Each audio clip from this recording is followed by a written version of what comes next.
primary risk factor for coronary artery disease? What is an MI? Ischemia to the heart. Actually, it's clot on plaque.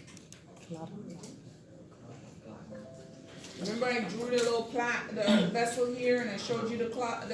Inside. And when that plaque ruptures, what happens? Clot stays between that plaque, and you actually knock off blood supply. Block. So when you think of an MI, think of clot on plaque. Okay? That's basically what it is. It's clot on plaque, blocking off a vessel. All right? We talked about the vascular structure of the heart and what feeds what. What we didn't talk about is what ECG leads would show what. I remember distinctively because when I went home I said, did I talk about that? And I don't think I did. Can anybody confirm? No, right? I didn't. Okay. So when you go into your assessment class, you're going to get a little bit more on this. But I'd like for you guys to have a basic understanding in patho, because we did talk about electrophysiology, we did talk about the EKG and what's on the EKG, we did talk about the coronary vessels, so I really want you to understand which coronary vessels impact, which coronary vessel is clotted off, where it would show on the ECG, okay? And so, I remember we said that the right coronary artery feeds what? Which part of the heart does the right coronary artery feed? The left. Posterior and inferior. Okay? Remember inferior. Inferior means at the bottom. Okay? So the inferior part of the heart and the posterior aspect of the heart. So when are you going to look for changes on your ECG? It's 2, 3, and AVL. Okay? This is an RCA clot. Okay? So remember, I remember saying this though. Remember I talked about posterior wall MI, and I said that we don't have leads that monitor the posterior wall. So if we are looking for a posterior wall MI, we're going to look in the anterior leads, and we're going to look for reciprocal changes. So instead of having the ST elevation, we're going to have ST depression in the anterior leads. Okay? We also, usually because the RCA feeds the inferior and posterior wall, most of the times if you have a posterior wall MI, usually you have inferior wall changes also. So usually you would see elevation in 2, 3, and AVF also. It's very rare that you'll just see it in the posterior, but it does happen. But a lot of times, if it's an RCA infarct, you will see changes in 2, 3, and AVF, and you'll see reciprocal changes in lead B1, B2, B3, and B4. Okay? So we talked about your lateral wall, and we said the lateral wall is fed through the circumflex. So which leads correspond with the circumflex? Okay? The lateral leads, okay? So you're going to have lead 1. Which one? AVL. And V. Okay, so remember your anterior, your leads come across the chest like this, right? So when your precordial leads come like this. So which leads do you think is going to be over here? You have V1, V2, V3, We have 3, 4, 6. 5, 6. Because 5 and 6 is what's going to hit this side of the heart. Okay? So you're going to look at V5 and V6. I think this class makes me forget everything. The class makes you forget everything? It's supposed to jog your memory, not take it away. That's so funny. All right? And then when we talk about the anterior wall, okay, the leads that feed or look or reflect changes in the anterior wall are going to be anterior. And we say anterior is on the top, right? So the leads that go across the precordial leads are V1, V2, V3, and V4. Okay? Now understand this is gross This is a very remedial display of an EKG. I don't want you to think that this is all there is to MIs on the EKG. But right now, I just want to really give you a gross overview of it. When you go into your assessment class and you have to actually take apart the ECG, you're gonna learn what reciprocal changes are, where the reciprocal changes are, and you'll have different ECGs that you have to analyze. But for now, I just really want you to understand which leads correspond with which vessel or which part of the heart. Is that okay? Yeah. All right? So, with that being said, if I have a left main stem, or a left MCA, am I going to the brain? Yeah. I was like, where in the heart? I always do that. If I have a left main infarct, so remember we said the left main that comes down and bifurcates. So if I infarct the left main, which is the widowmaker, where am I gonna see changes? Anterior wall and lateral. Anterior and lateral, because I'm gonna take out the LAD and the circumflex. Make sense? Alright? Again, this is just grossly putting this stuff. Alright, now what is normal blood pressure? Less than 120 over 80. So if I give you the test question, and 120 over 80 is an answer choice, that is not normal. It is less than 120 over 80. 130. Normal blood pressure. Hypertension. Normal blood pressure. I'm not asking you what's hypertension. See, this is what we get. Normal blood pressure is less than 120 over 80. Okay? It cannot be higher than 120 over 80. When you're higher than 120 over 80, if you people going to your doctor and your doctor is measuring 128, 127, every time they go, they're considering you hypertensive. And they're telling you about diet and exercise because they want to bring that down to less than 120 over 80. Okay? I think that society has actually plagued black men because there are doctors that black men go to them and they have blood pressure 130s and they're like, oh, you're good. No, they're not. Because it's less than 120 over 80. Okay? Always. But doesn't it go up with age? It does go up with age, but if you're doing your physicals yearly, we see where you're supposed to be at. Even if it goes up with age, normal is still less than 120 over 80. Okay? Because that's normal. So even for like a 50, 60-year-old? Right? Because that's not normal. Normal is, remember, when it gets higher with age, that's because of pathological changes in the vessels. Okay? Remember, I remember talking about atherosclerotic plaque. And that's why people who have hypertension, especially at a young age, without any other secondary causes, if you look, they also have hyperlipidemia because they have plaque that's narrowing the vessels, which is actually driving up the peripheral vascular resistance. Okay?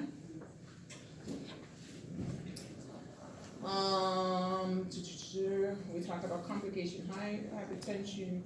We talked about risk factors. We talked about the DASH diet. We talked about angiotensin conversion enzymes, I think a little bit in pathophysiology, in pharmacology.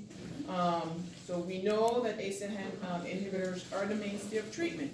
And we know they're mainstay of treatment because we want to prevent that ventricular remodeling that you do get with heart failure. And you get that with heart failure because of the lack of perfusion, which secretes angiotensin 2, which starts that vicious cycle, which causes fibrosis of the myocardium.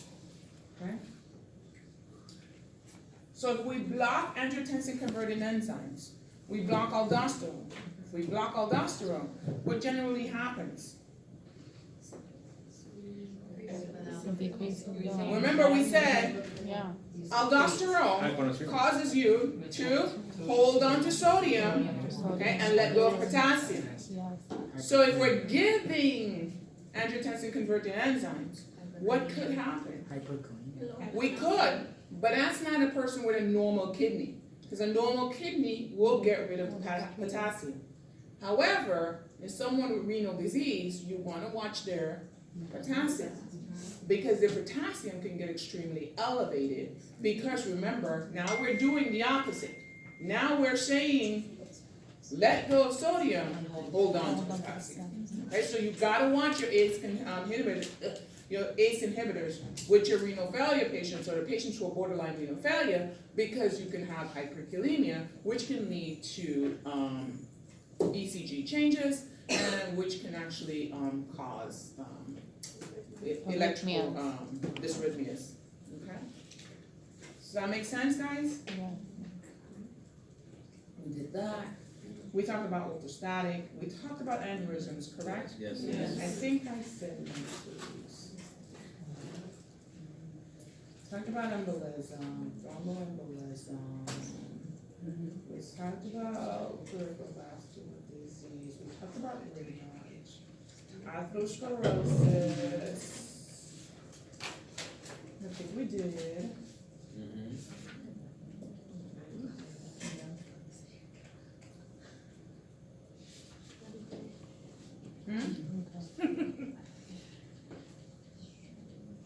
Did we talk about angina, unstable versus unstable? Yeah.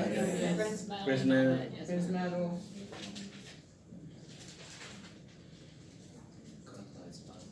We talked about cardiomyopathies, dilated versus restrictive versus constrictive versus pericarditis. We talked about that. We talked about the valvular heart disease. We talked about stenosis. What is stenosis? Narrowing of Narrowing. When do you hear stenosis? Valves. When the valve should be open. When do we hear regurgitation? When the valve should be closed. Okay? When are the AV valves open? When are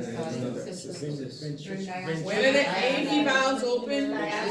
Ventricular diastole. Okay? When are the semilunar valves open? Ventricular systole.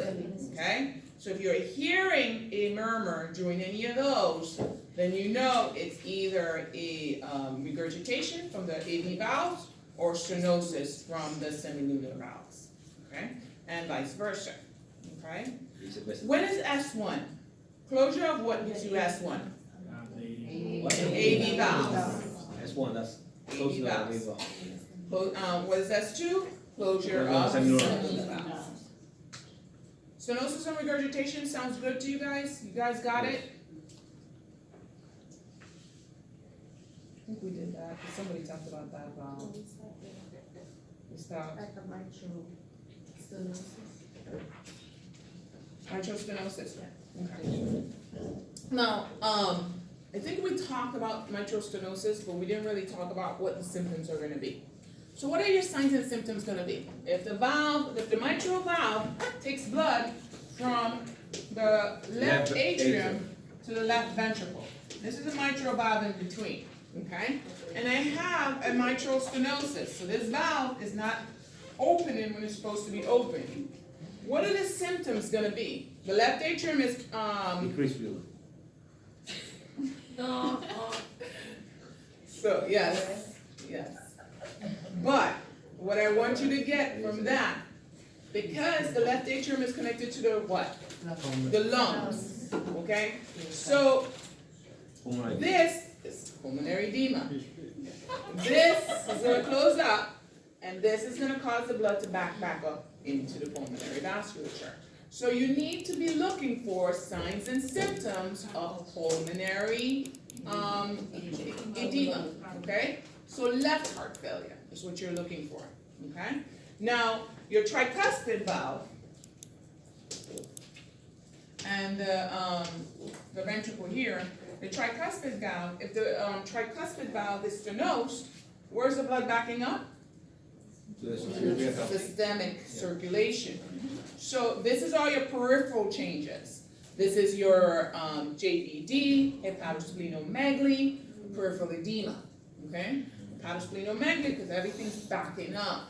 Okay, so you're gonna see JVD, and we're actually going into heart failure right now, because we're talking about right heart failure versus left heart failure.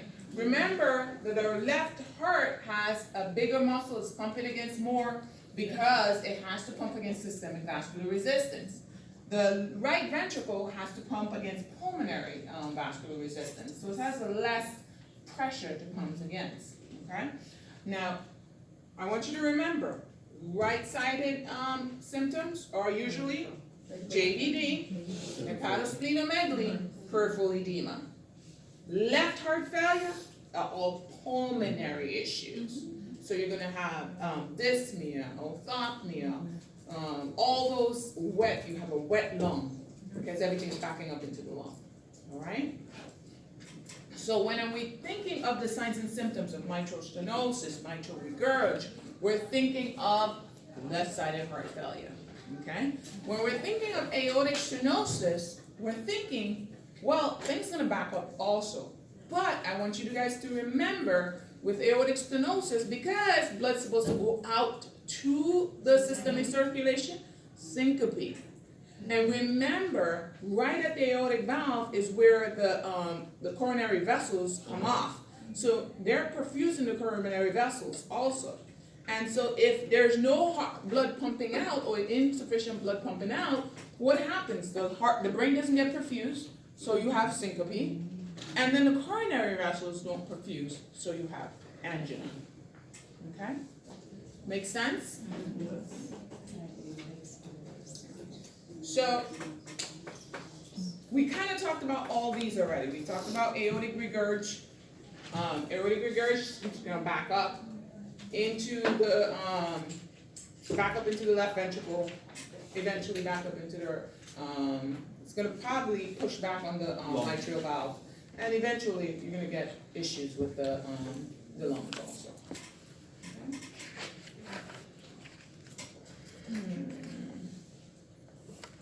We talked about this. Mitral valve prolapse. Mitral valve prolapse is almost like mitral valve regurg. Kind of is almost the same thing, but the valve prolapses down and it doesn't close properly. So you get similar symptoms as mitral regurg. And usually they have the same kind of murmur that you hear in mitral regurg, but instead they have a mid-systolic click that you hear with mitral valve prolapse. Okay? The worse the prolapse, the more symptoms you have. Okay? And we need those around. Rheumatic heart fever. Rheumatic heart disease.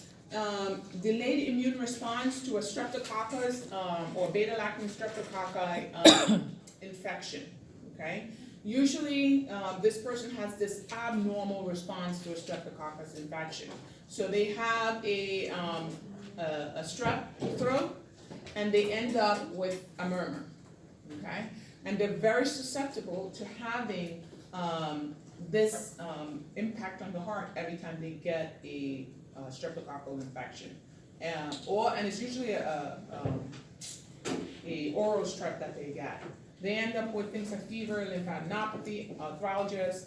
I want you to remember one thing in this class. Anytime we talk about an immune response, anytime we talk about an immune disease process, think of fatigue, think of arthralgias. All those are usually signs and symptoms of immune disease processes. Okay?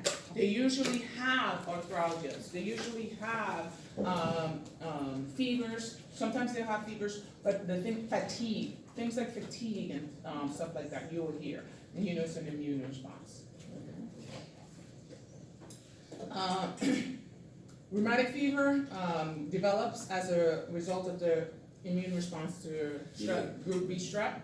And they end up with rheumatic heart disease, which ends up with a mitral regurg, usually they end up with, and they end up with the murmur, they end up with a carditis. Some of them end up having to have surgery. A lot of them end up having to have valve replacement, and so on and so forth. Okay. Treatment, 10-day regimen, antibiotics, NSAID. And a lot of them, if they have recurrent episodes, they can have long-term antibiotic therapy. infective endocarditis, where's the endocardium? The inside of the heart, the inside layer, okay? The one thing that you wanna remember about endocarditis is someone comes in and they don't normally have a murmur. All of a sudden, they come in, they have fever, they have fatigue, they have a new murmur that they had never had before. Think endocarditis, okay? That's what I want you to start thinking.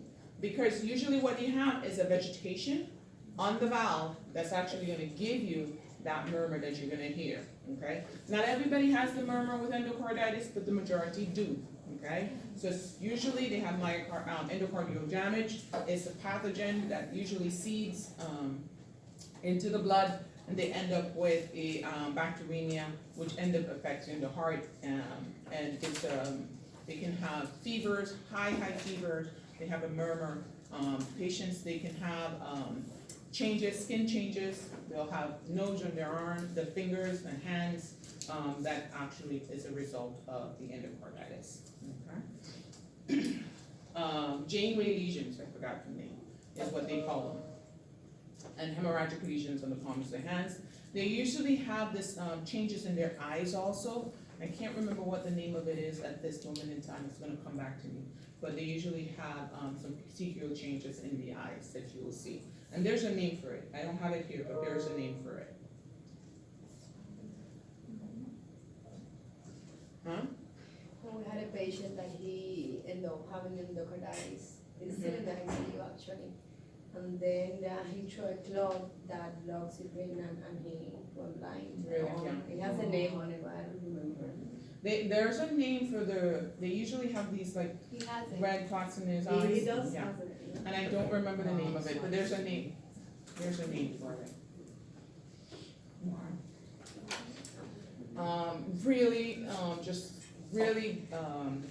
These are what you call antibiotics, what you call the big guns. You wanna bring them out, because what can happen is, remember, how does the brain get perfused? From the heart, okay? And what usually happens is they can throw emboli, not really ischemia, they'll throw a shower of infectious matter into the brain, and they can actually cause really bad strokes from that.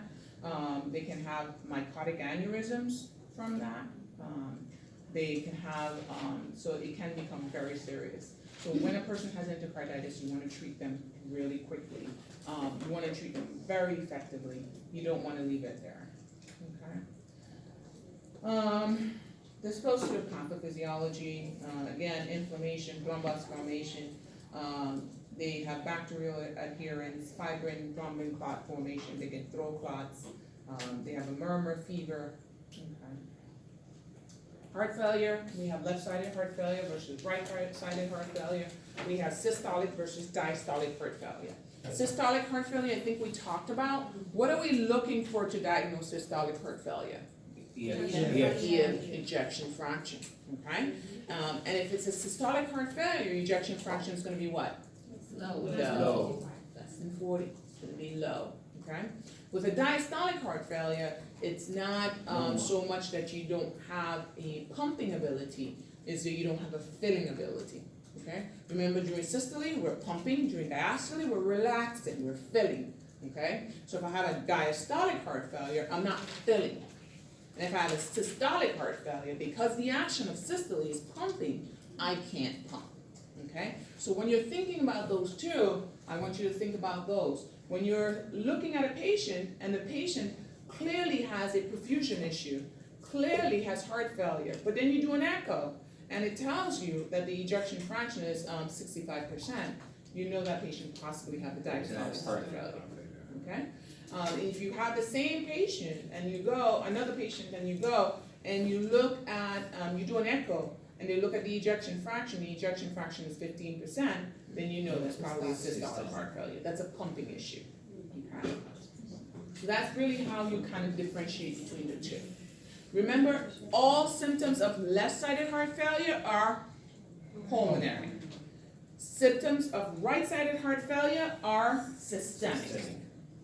Okay? So I just wanted you to remember to think about those. the filling versus the pumping, systemic versus pulmonary. Alright? Systolic failure, left side failure? Yes. Yes. It is. Most of the Okay. times. Not that you can't have a right-sided heart failure, a right ventricular pumping issue, but it's usually not the case. I had a patient like that this week. He has an EF of 30, and he came into the urgent care saying he had a cold, like that he had a cough, and it wasn't his lungs. He was like laying back. He had like orthopnea, like and he was like in denial. And I was like, I'm like, this guy's And your EF is 30%? Yes. I know. You're in heart failure. Mm-hmm. Remember, we talked about ventricular remodeling, and your ventricular remodeling is just because you have constant secretion of angiotensin II. You have angiotensin II secretion because you're not pumping enough to perfuse the kidneys. The kidneys are saying, I'm not being perfused, things are not being perfused. So of course, it's gonna start that vicious cycle to release angiotensin II. And no matter what, angiotensin II is gonna clamp down on the vasculature, it's gonna cause vasoconstriction, so the heart has to work harder. And it's already not able to pump. So you have it working harder, try to pump it, and that gives you that ventricular remodeling that we asked about. Yeah, I have a question. I saw something in the notes this weekend with one of my physicians, and the patient was there, but by the time I got to listen, because I wanted to listen to a diastolic rumble, the doc was so excited. He said, I've been doing this for 25 years, and this is the first time I've heard it. I've never heard it either. But then I know work on a cardiac floor. Any of my cardiac cardiac nurses? And diastolic rumble. I heard an aortic stenosis yesterday. Oh, look at The lady's you. like, I told her, and I put my stethoscope here on the right side, and I heard it was locked up, and it was right There there. you go. Yeah, look at you. I was excited. No, I've never heard it. Christmas. It was Christmas and you He was patients. just so happy that he actually heard it. I wouldn't even know what it begins to sound like. Probably just textbook sound, because most people probably have never even heard it. All right, so preload, preload, afterload. Okay. MI, remember, if you lose a part, if you ischeme a part of the heart, if a part of the heart is dead, then the rest of the heart has to pump for that part of the heart that's dead. So it's almost like this. You have the heart that's pumping like this, it's contracting, and then this part dies, and so you have this part, okay? So, do you have good contractibility? No, because you've lost the part of the heart that helps with contraction, okay? So, preload, increase when decreased contractibility or excess plasma volume is present. If I can't contract, I'm gonna have a lot of blood in the heart because it can't go anywhere, okay? If part of the heart doesn't work, is that Takotsubo? No, Takotsubo heart is very different. It actually, they call it stress-induced heart failure. And usually they have a heart that gives you, they call it Takotsubo heart because it's shaped like the Takotsubo fishnet that they use in Japan to catch fish. So it's like, almost like a ballooned out heart. And this is actually induced by, it's stress induced. So steroids versus your catecholamines, like your epinephrine and norepinephrine, you have a surge of that, which kind of stuns the heart, and you get this Takotsubo kind of heart, like it's shaped like a like the Takotsubo fishnet. And then you. I saw one this weekend on the Echo. It's very impressive. Young, it was a relatively young lady. She's younger than I am, in Yeah. her 40s. And you don't see it that often. You see it it's like a stress-induced myocardium. And you know how they say that a broken heart? That's exactly what it is. They call it a broken heart syndrome. Huh? Like brain bleeds too. Sometimes when people have massive brain bleeds, Oh yeah. surge of, they can actually stun the myocardium and give you the Takotsubo heart.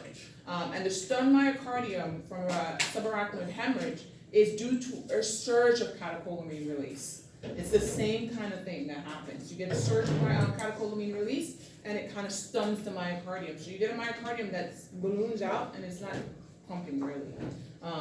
It is reversible in most cases, but some cases people end up dying from it. You say they die from a broken heart? Huh? You died from a broken heart? You almost died from a broken heart? Was it broken like this broken? He's a mess. That's what I tell my daughter all the time. I remember when she broke up with her boyfriend, she got so depressed, she was in bed and all that stuff, just depressed. And I'm like, sweetie, if your echo shows that your heart is totally fine, you're not dying of a broken heart. I'm like, yeah. And she was like, why does everything have to be medicine? I'm like, it does, because that's just life. It's real, you know? You can't die of a broken heart unless you have a Takotsubo heart. And if I take you for an echo and it don't look like that, girl, you living. Yeah, right. So she gets upset with me because she said I can cure everything. So medicine, okay? I think that's why she didn't go into medicine. She's like, She's over it. and she wants to be a lawyer. It's even worse. So, again, we know afterload increased systemic vascular resistance. Role of increased afterload, we talked about this. We talked about increased angiotensin II, which actually causes just increased clamping down, which increases hypertrophy or scarring of the heart, because the heart is trying to pump against all this resistance. This is what we basically talked about: decreased ejection, increased left ventricular diastolic volume, increased preload, renal failure, you see this, increased afterload, decreased renal perfusion, renin-angiotensin, hypertension, systolic heart failure, inability to generate output, catecholamine release. We talked about renin-angiotensin, aldosterone, okay?